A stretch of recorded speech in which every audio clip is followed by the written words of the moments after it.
Voces del Español. Voces del Español es un programa que nos muestra cómo nuestra forma de hablar el español refleja quiénes somos, cómo somos y de dónde venimos. Voces del Español es un programa dirigido por la doctora en lingüística Erika Erdeli, quien además es secretaria académica de UNAM Chicago. Bienvenidos nuevamente a Voces del Español. El día de hoy vamos a entrevistar a la doctora Sabine Pfleger. Ella es profesora e investigadora en la Escuela Nacional de Lenguas, Lingüística y Traducción de la UNAM y especialista en análisis del discurso, profesora de lingüística, de formación de profesores y bueno, toda una serie de cosas que hace. Pero bueno, el día de hoy la hemos invitado para que nos hable un poco sobre el discurso periodístico. Bienvenida a este programa, Sabine. No, pues muchísimas gracias a ti, Erika. Un gusto de volvernos a ver, ¿no? En este maravilloso programa tuyo y te agradezco mucho la invitación. Efectivamente, tu primera presentación en Voces del Español fue hace ya algún tiempo cuando iniciaba este programa. Hablábamos sobre manifestaciones del machismo en la lengua española. Y bueno, el día de hoy la intención es hablar sobre algo que creo que es muy relevante para el contexto mexicano-estadounidense y la relación pues bilateral que existe, porque con frecuencia estamos expuestos a leer noticias sobre la realidad migrante que compartimos entre México y Estados Unidos y bueno, lógicamente también viene esto desde Centroamérica y Sudamérica. Y cuando vemos estas noticias en los periódicos, quizás nos fijamos sobre todo en el contenido de lo que se dice, y a veces no nos paramos a reflexionar en la forma como se dice, las palabras que se eligen para hablar de los migrantes, ¿no? Vemos, por ejemplo, que hubo a lo mejor una llegada de migrantes de Centroamérica a México y en la prensa mexicana aparece algo como oleadas de migrantes inundaron, etcétera. Entonces, este ejemplo que de hecho pues es un ejemplo tuyo de una conferencia previa que diste y que dio pie a esta entrevista, pues realmente me puso a pensar de dónde viene todo esto de comparar a un migrante con una ola que inunda, qué significa esta ola, qué es lo que se está inundando. Entonces yo misma me sorprendí cuando dijiste este ejemplo porque dije, bueno, yo no me había puesto a pensar en esto y posiblemente nuestro público tampoco. Entonces es por eso, Sabine, que quiero que nos cuentes un poco en este programa sobre estas imágenes que aparecen en la prensa sobre los migrantes. Perfecto, charlemos un poco sobre eso porque se me hace importante, tal como tú lo mencionas, tenemos muy poca conciencia a veces del cómo se nos están diciendo las cosas y de alguna manera se normalizan, ¿no? Vamos leyendo así notas, en este caso sobre la migración y nos parece como lo más normal de la vida, nunca nos ponemos a pensar como qué es lo que realmente nos están diciendo. Yo creo que quisiera empezar por decir que no hay algo que nos guste más en la vida es que nos cuenten algo, que nos narren algo. Nosotros no somos de información, no somos seres así de dame datos duros estadísticos, dame esto, dame lo otro. Los olvidamos. Pero cuando nos cuentas algo o cuando los medios de comunicación nos hacen así una narrativa, entonces sí estamos alertas, entonces estamos como prendidos, ¿no? Como si fuéramos todavía niños, ese niño interior que gusta mucho de que nos cuenten algo. Entonces, a partir de ese gusto por la narrativa, empieza a haber en los medios de comunicación una manera del cómo hacernos una narrativa. Y si comparas, por ejemplo, si dijéramos, ayer en el transcurso de la tarde cruzaron 2.150 migrantes centroamericanos la frontera sur de México, con el propósito de cruzar el país para llegar a la frontera norte. y lo ves quizás en tu celular o algo, o sea, ni lees la noticia. Es algo tan seco, tan aburrido, No llama la atención. no llama la atención, no apela, ¿no? Como algún sentimiento. Pero si tenemos el encabezado diciendo, ayer una nueva ola de migrantes está inundando el país, dices tú, ay caray, ¿qué está pasando? Porque la idea de una ola gigante, ¿no? Que todos hemos visto en algún momento en el mar o hemos visto estos que surfean, ¿no? Sobre estas olas. Híjole, eso sí es una amenaza, eso es algo poderoso. Ahí hay algo que se nos está narrando y prestas atención, ¿no? Es como un llamado a tener así como un vínculo más emocional, afectivo a las cosas. Entonces, esto es un proceso, digamos, que los periodistas conscientemente hacen para atraer la atención de la gente. Híjole, una pregunta difícil. Yo creo que sí y no, porque lo hacemos todos. Nosotros también, cuando contamos cosas a diario de lo que nos ha sucedido en el tráfico, en el trabajo, con los niños, en la casa, utilizamos, digamos, estos recursos narrativos para sazonar de alguna manera la historia. En lingüística llamamos esto el enmarcar las cosas de una manera como más precisa, más rica, ¿no? En contenido. Entonces, es un mecanismo que todos hacemos, todos los seres humanos. Pero estoy segura que dependiendo del medio de comunicación y la ideología que tenga, por supuesto también hay un elemento consciente, ¿no? De escoger cierto tipo de esas enmarcaciones, en inglés se llama framing, para proveer a los lectores una idea de la migración, ya sea que uno está en contra de ello, lo vea como una amenaza, un ataque a la soberanía nacional, o si más bien lo vemos desde el lado humanitario, pobre gente, hay que ayudarles, ¿no? De acuerdo a dónde se ubiquen ideológicamente, yo creo que sí hay un elemento consciente en cómo crean esos encabezados, en cómo describen y narran la migración. Sí, al menos un sesgo, como dices, político, de si lo que percibes en esa migración es algo, como dices, que representa un peligro para alguien, o si es algo que es escandaloso porque está atentando contra los derechos humanos de los migrantes de los que se trata, ¿no? Entonces puede haber un discurso defensivo y un discurso de no, vamos a proteger o vamos a denunciar. Por el otro lado, nunca hay que olvidar de que los medios de comunicación al fin y al cabo son empresas que se dedican a vender sus productos, sus notas, sus periódicos, sus noticias en televisión, en radio o donde sea, en la plataforma que sea. Y entonces, obviamente, tiene que haber un elemento de venta, ¿no? Y entonces, también tenemos esta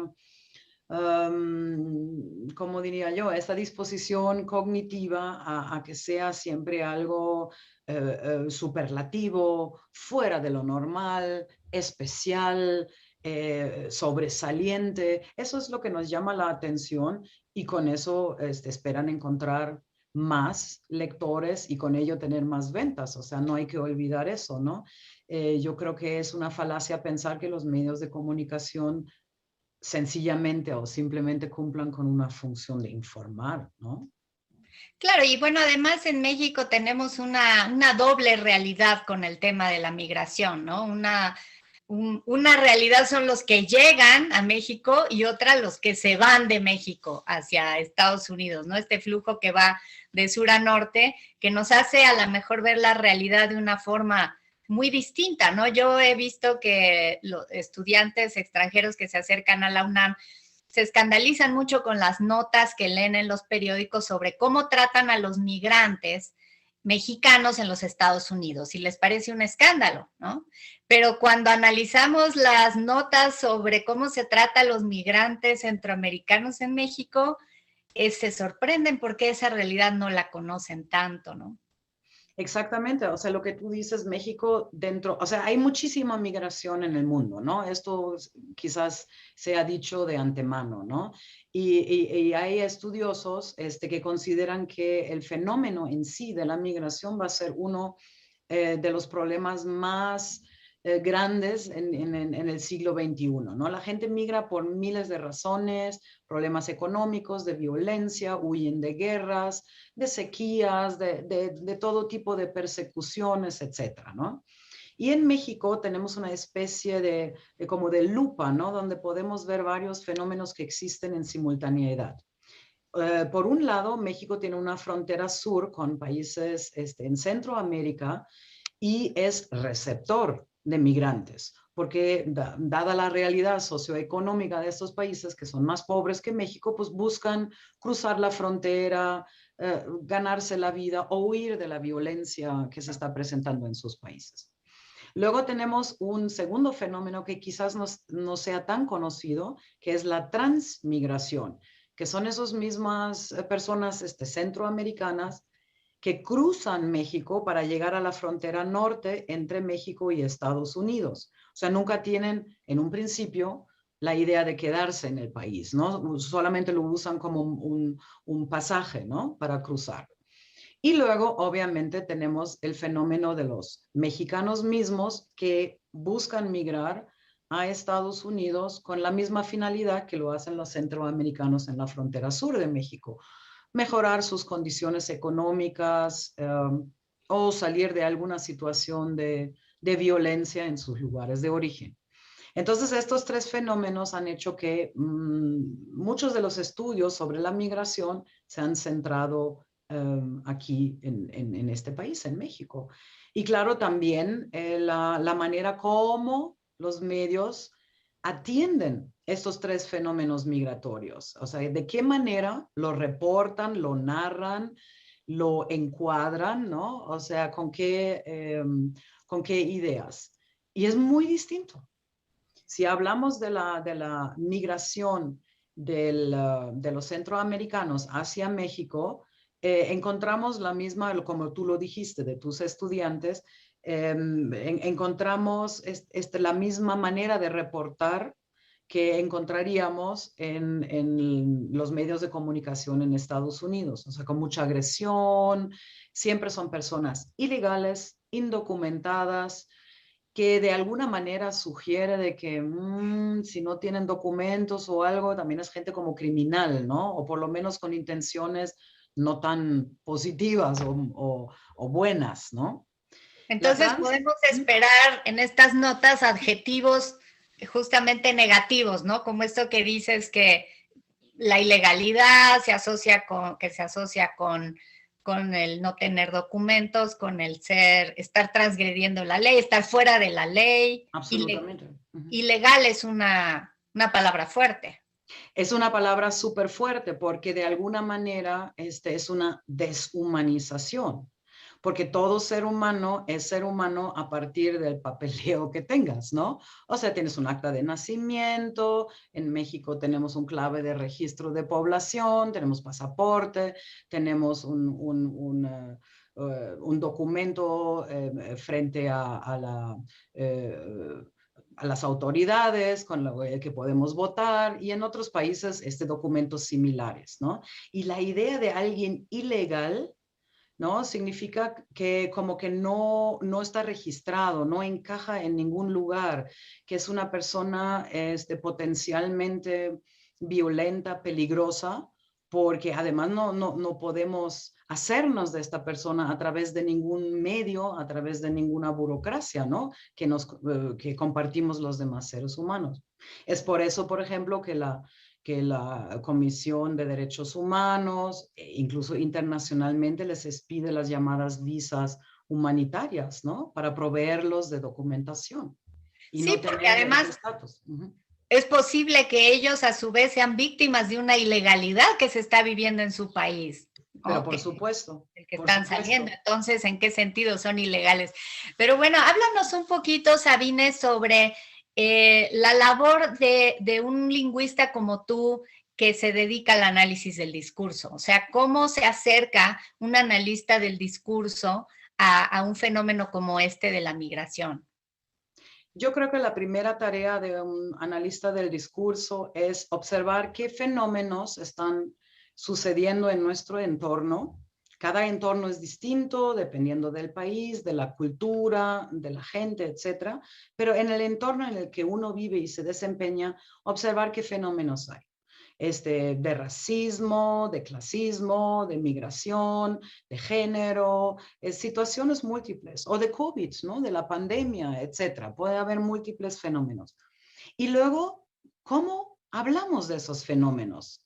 O sea, ¿con qué tipo de lenguaje, de qué manera hablamos sobre lo que está sucediendo en nuestro alrededor? Y entonces tomar esas manifestaciones lingüísticas y analizarlas y ver qué se repite, qué cosas recurrentes hay. ¿Puedo encontrar algún patrón, ¿no? en cómo lo hacemos? Y esa sería la parte propiamente ya del análisis lingüístico con diferentes teorías, recursos, etcétera, para describir esos patrones y de esta manera entender más sobre nosotros mismos y, como lo decimos los analistas del discurso, sobre la construcción simbólica de la realidad. O sea, cómo nos entendemos a nosotros mismos y los fenómenos que estamos viviendo, que están sucediendo. ¿Y qué patrones has encontrado con este tema de la migración en el discurso? Fíjate que pasa una cosa muy chistosa. En nuestra mente funciona de múltiples maneras. Entonces, si partimos otra vez de los tres tipos de migrantes de los que hemos hablado anteriormente, es muy distinto la manera de hablar de cada uno de ellos, ¿sí? Y lo que subyace de alguna manera es la idea de que un país, en este caso México, es una especie de una cosa fortalecida, que tiene delimitaciones, que son sus fronteras y que hay que protegerlas porque de alguna manera protegen a la gente que está adentro. Y si ahora viene alguien a violar de alguna manera estas fronteras, se mete, además ilegalmente, así como si lo hiciera sigilosamente de noche.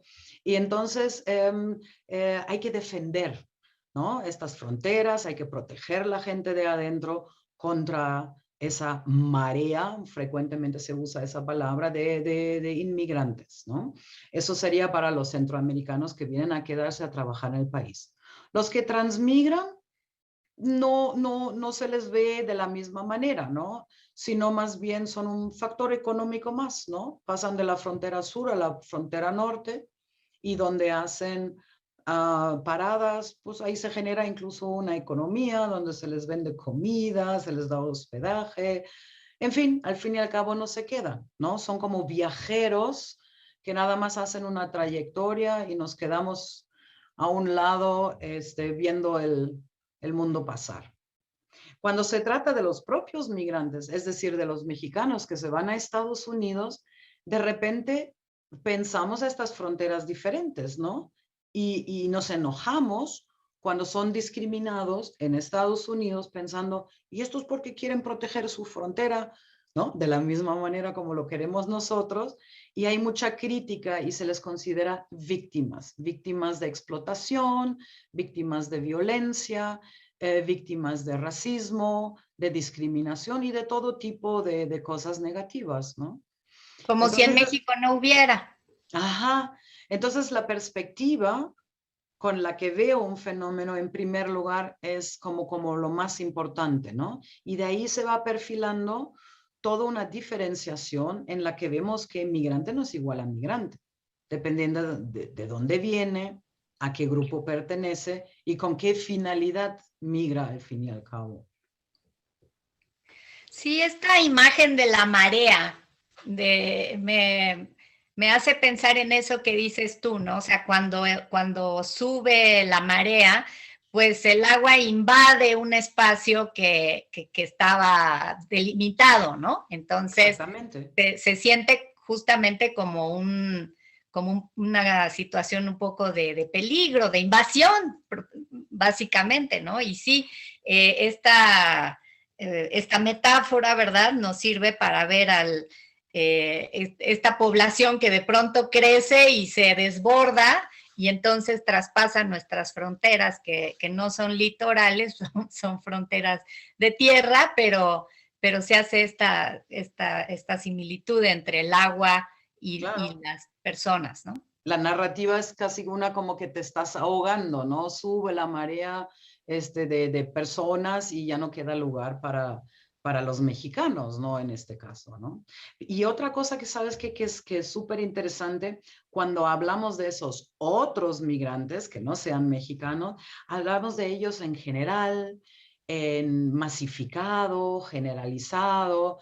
Fueron 1,000 centroamericanos, los hondureños, no sé, 300 haitianos, etcétera, ¿no? Hablamos de ellos como despersonalizado, deshumanizado, como en colectivo, en plural, ¿no?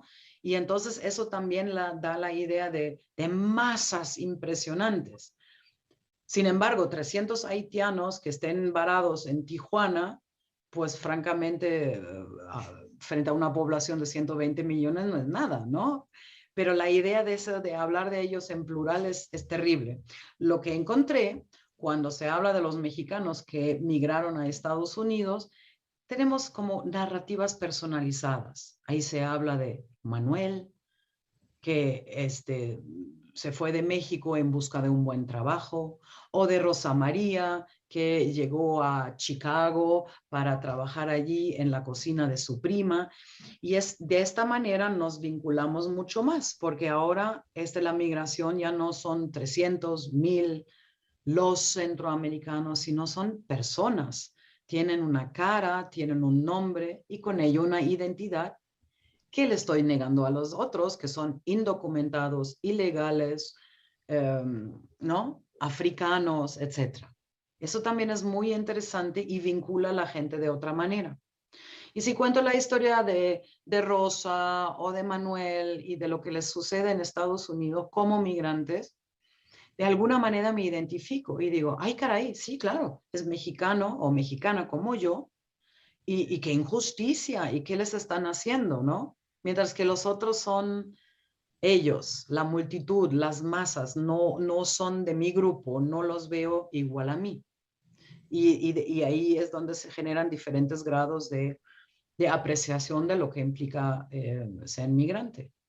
Sí, bueno, hay dos discursos que coexisten, no solamente en términos, como dices, de personalización o no, o generalización, sino también en términos de las razones por las que se migra, ¿no? O sea, en un contexto como el de Chicago, creo que se ve mucho al migrante mexicano como alguien que está buscando una mejor vida, que está buscando, que son gente muy trabajadora, muy comprometida, pues la verdad son mexicanos de primera que por las razones que sean han llegado allá y se han establecido y han generado una economía, etcétera, ¿no?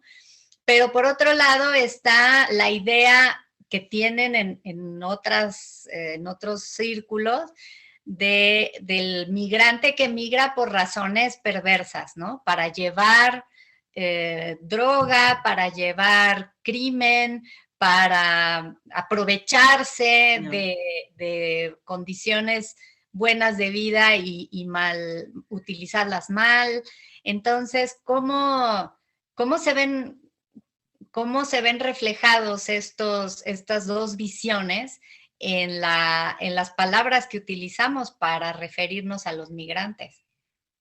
Sí, exactamente. Sobre todo si recordamos una retórica súper fuerte que hubo en Estados Unidos con el presidente Donald Trump, se refería, pero en categorías extremadamente negativas hacia esos mexicanos y que de ninguna manera corresponden a la realidad, ¿no? Eran violadores, eran transgresores, eran bad hombres. o sea, era y decía casi que México lo que hace es expulsar la escoria de personas de su país como para que en Estados Unidos contaminaran, violaran, explotaran el bello país de los Estados Unidos, ¿no? O sea, como si fuese una, eh, no sé, bandas oscuras de personas cuyo único fin es me infiltro, ¿no? Ve las palabras, ¿no? En Estados Unidos para ahí establecer un reino de terror. Y ciertamente produce miedo, ¿no? O sea, si continuamente estoy leyendo una y otra vez las mismas noticias, pues por lo menos siembra una semillita de duda, ¿no? Porque estoy pensando, ¿sí será que todos nada más quieren venir a trabajar?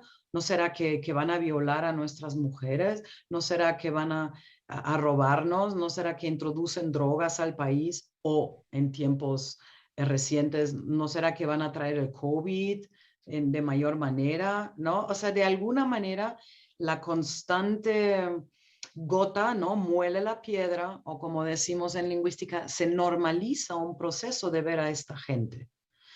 Y ciertamente han hecho estudios donde entre personas de clase media en los estados fronterizos sureños de Estados Unidos, que frente a escenarios como ¿qué harías si te encuentras con dos mexicanos sola en la calle o algo así?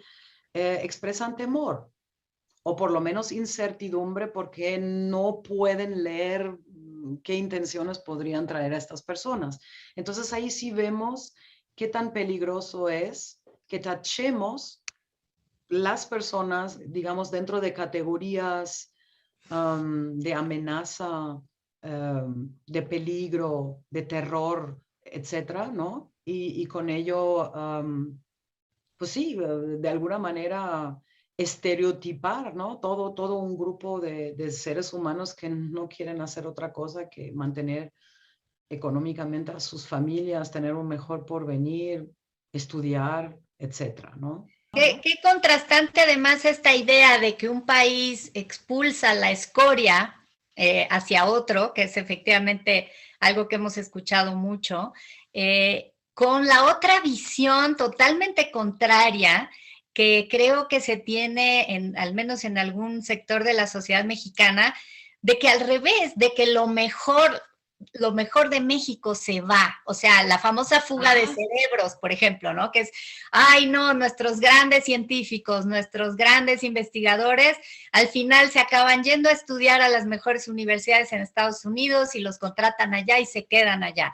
O también en el ámbito de los trabajadores, ¿quiénes son los que se van a Estados Unidos? Pues muchas veces los que tienen más capacidad de trabajo, los más osados, los más ambiciosos, los que quieren mejores condiciones de vida. Y como dijiste tú también tan importante, estos que se van y que además están mandando dinero de regreso a México y que ahora en el discurso político mexicano se convierten en héroes. Exactamente. O sea, es absolutamente cierto lo que estás diciendo. Cuando hablamos de inmigrante, siempre vemos a alguien pobre, mal vestido, desnutrido. De alguna manera tenemos un estereotipo de migrante allí, pero los más migrantes son esos. Son los cerebritos que se van, los que huyen de ciertas condiciones que no fomentan sus carreras, sus proyectos de investigación. Son personas altísimamente especializadas que trabajan en plantas desde petroleras hasta de ingeniería en no sé qué cosa, se van del país porque ahí es donde se pueden desempeñar óptimamente. No es una migración de la que hablemos. Siempre tenemos una visión estereotipada de los pobres, ¿no? Y al revés, o sea, los migrantes sostienen una gran parte de la economía nacional, como tú lo acabas de decir, con el dinero que mandan para que aquí sus familiares que se quedaron en México puedan hacer pequeños negocios, puedan mandar a los hijos a la escuela, etcétera. Y de esos factores económicos, pues como que tampoco leemos mucho, ¿no? Porque la narrativa que gusta es esa de la del pobre, de alguna manera una persona, no sé, ¿no? No tan claramente dibujada, quién sabe de qué intenciones tenga, y luego se sientan en ese tren y arriesgan su vida y se van del otro lado. Eso es como el migrante que queremos leer, que queremos ver, ¿no? O al cual estamos acostumbrados a leer. Y lo otro casi nunca lo tenemos presente. Uh-huh. Sí, bueno, y hay una narrativa más también que se agrega, ¿no? Que, pues, bueno, ya sería tema de otro programa, pero estas migraciones que, o sea, México ha sido históricamente un país que recibe migrantes por causas trágicas, ¿no? Por ejemplo, la Guerra Civil Española, cómo llegaron aquí migrantes por esa circunstancia o tantas otras razones que ha habido para la migración europea a América y que han sido recibidas de una forma tan distinta de como ahora recibimos en México a los centroamericanos o a los sudamericanos, ¿no? Y también tiene que ver con cómo vemos, por ejemplo, al migrante español por múltiples razones históricas, culturales, etcétera. Al fin y al cabo es un migrante desde Europa. Y nuevamente un migrante que se insertaba en el mundo académico, en el mundo cultural, en el mundo artístico, en el mundo laboral en general, y no se veían esos conflictos, ¿no? El miedo y mucho de ello potenciado por cómo los medios de comunicación reportan la migración, siempre radica en que los que llegan de Centroamérica son pobres y nos van a quitar lo que tenemos. Y esto genera susceptibilidades y hasta odios, ¿no? Y violencia de todo tipo que no se han visto en otros tipos de migración. Uh-huh. Bueno, y también, digo, y realmente ya para terminar porque se nos acabó el tiempo, pero yo tengo la impresión de que hay un tremendo desconocimiento de quién es ese migrante mexicano en Estados Unidos desde México. O sea, al final, sí, en México sabemos que nos llega dinero de Estados Unidos y que deberíamos de estar agradecidos y que son gente que ha sufrido mucho y que se ha ganado el dinero con el sudor de su frente, pero al mismo tiempo hay un dejo de, ay, es un traidor a la patria, se fue. Es malinchista, piensa que estar en Estados Unidos, que Estados Unidos es mejor que México. Entonces, qué difícil conciliar estas distintas visiones que se pueden tener de un mismo fenómeno, que es simplemente alguien que migra buscando mejores condiciones de vida. Exactamente, ¿no? O sea, esta idea de que dejas a tu país y con ello también abandonas, ¿no? Que son como estas ideas, abandonas a los demás, ¿no?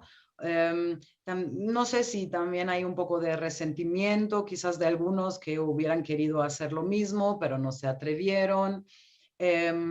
O de otra manera, esta idea de cómo te puedes ir a Estados Unidos si siempre nos tratan tan mal, ¿no? Si por lo menos hubieras migrado a Europa, ¿no? Donde no hay tantas rencillas, tantos conflictos históricamente construidos.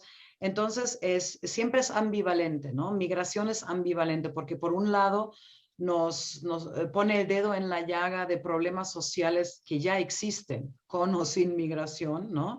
Nada más como que lo exacerba, como que lo vemos como que se magnifica.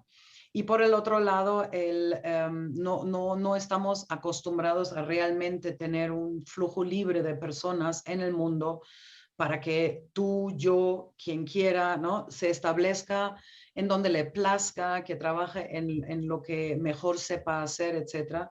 Ese tipo de globalización es una mentira que hemos comprado, es una de estas narrativas que no existen, porque únicamente lo que movemos libremente son los productos a través de las compañías como Amazon, ¿no? Eso sí se mueven por cualquier parte del mundo, pero las personas no. Hay restricciones que bien parecen surgidas del siglo XIX, ¿no? Como que no hemos cambiado ahí ni el discurso ni nuestra manera de pensar. Quizás este programa se debería de haber llamado como un programa que existía hace mucho en México que decía algo así como el migrante, héroe o villano.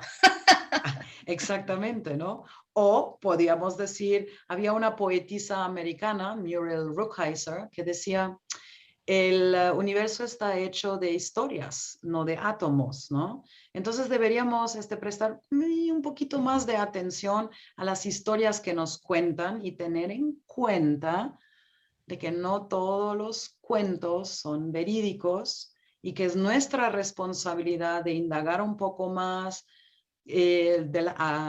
hacia la complejidad y de las muchas facetas que puede tener un fenómeno.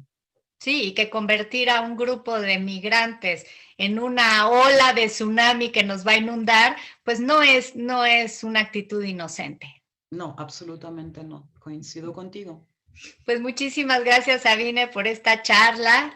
Ojalá que podamos más adelante seguir hablando sobre cómo nos referimos a otros fenómenos, aparte de la migración, porque es realmente muy interesante detenernos a pensar por qué usamos ciertas palabras para referirnos a los diferentes fenómenos que son relevantes en nuestros países. Pues muchísimas gracias. Gracias a ti, y ya sabes, o sea, tú invitas y yo nada más digo cuándo. Aquí estoy. Bueno, pues espero que nuestro público diga lo mismo. Ya saben que la razón para este programa pues siempre es la presencia, la escucha de todos ustedes, así que no dejen de hacernos llegar sus comentarios a través de nuestras redes sociales, Facebook, Twitter, Instagram, YouTube. Pueden hacernos llegar sus mensajes y pues aquí nos veremos en el próximo programa de Voces del Español.